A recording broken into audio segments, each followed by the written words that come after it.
इचलकरंजी शहरासह संपूर्ण जिल्ह्यात तळपणारे नाव म्हणजे रवींद्र वसंतराव माने, एक कणखर, संवेदनशील आणि लोकहितवादी नेता।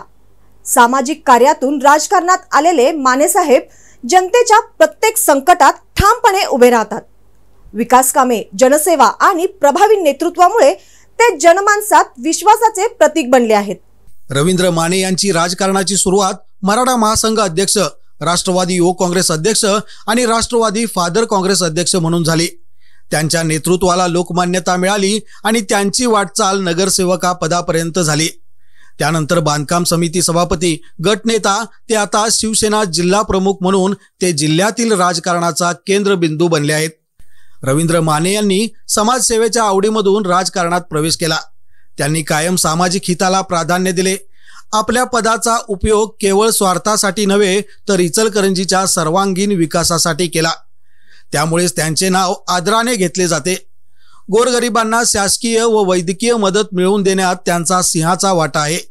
संकटाच्या काळात ते नेहमी जनतेच्या पाठीशी उभे राहतात। 2005, 2019, 2020 आणि 2021 मधील महापुरामध्ये तसेच कोरोना महामारीच्या काळात रवींद्र माने यांनी अतिशय महत्त्वपूर्ण भूमिका बजावली। वैद्यकीय मदत, अन्नदान असे उपक्रम राबवत त्यांनी गरजूंना आधार दिला। त्यांनी लोकांमधील भीती दूर करण्यासाठी घराघरात जाऊन जनजागृती केली आणि गोरगरिबांचा भक्कम आधार बनले। महिलांसाठीच्या लाडकी बहीण योजना प्रभावीपणे राबविण्यासाठी त्यांनी शासकीय पातळीवरील प्रयत्न केले। विविध कॅम्पच्या माध्यमातून महिला लाभार्थींना मदत मिळवून दिली। त्यामुळेच महिलांमध्ये त्यांच्याबद्दल मोठ्या प्रमाणात आदराची भावना आहे। माजी मुख्यमंत्री व सध्याचे उपमुख्यमंत्री एकनाथ शिंदे यांच्या मार्गदर्शनाखाली ते पक्ष संघटनेला बळकट करत आहेत।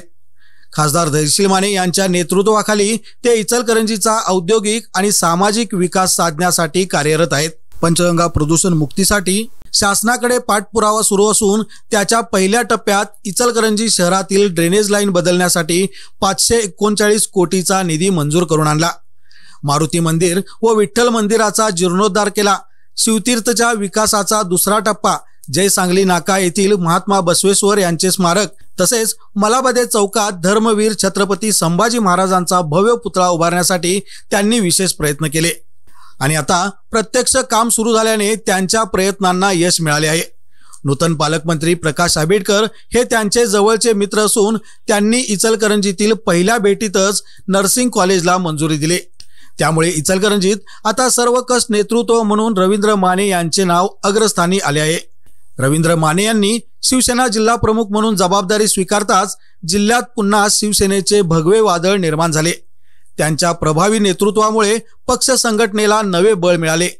लोकसभा आणि विधानसभा निवडणुकांमध्ये त्यांनी दिलेल्या योगदानाची दखल स्वतः शिवसेना प्रमुख व उपमुख्यमंत्री एकनाथ शिंदे यांनी घेतली। त्यांच्या कणखर नेतृत्वाने आणि संघटन कौशल्याने जिल्ह्यातील शिवसेनेला नवीन दिशा दिली। रवी नावाच्या तळपत्या सूर्याला शिंदे साहेबांनी निकटवर्ती सहकारी म्हणून स्थान दिले। हीच त्यांच्या कार्याची मोठी पावती आहे। रवींद्र माने हे केवळ राजकारणी नाहीत तर ते समाजसेवेचे व्रत घेतलेले एक संवेदनशील आणि कणखर नेतृत्व आहे। त्यांच्या कार्यशैलीमुळे त्यांच्याविषयी जनतेत प्रचंड प्रेम आणि आदराची भावना आहे। आज या कुशल आणि समाजहिताचा विचार करणाऱ्या युवा नेत्याचा वाढदिवस। त्यांना माय महाराष्ट्र परिवाराकडून मनपूर्वक शुभेच्छा।